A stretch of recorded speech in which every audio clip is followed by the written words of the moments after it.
gente, tudo bem com vocês?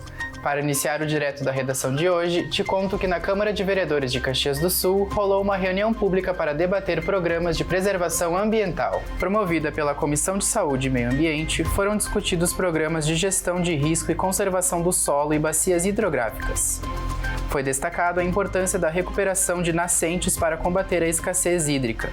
Além disso, se pontuou a importância de corrigir falhas na manutenção dos sistemas de proteção contra enchentes. Na ocasião, dados sobre as graves estiagens e perdas agrícolas dos últimos anos também foram apresentados. E você sabia que o aeroporto de Caxias do Sul operou um voo internacional? Pela primeira vez, o aeroporto regional Hugo Cantergiani operou um voo internacional. Nesta segunda-feira, um avião da Airlines Argentina pousou com a delegação do time do Rosário Central, que enfrentará o Internacional em Porto Alegre pela Copa Sul-Americana. O aeroporto caxiense recebeu autorização da ANAC para operar voos internacionais até 31 de dezembro, auxiliando na realização da Copa Sul-Americana e da Copa Libertadores, devido ao fechamento do aeroporto Salgado Filho em Porto Alegre desde maio. Por hoje é só, pessoal. Até a próxima!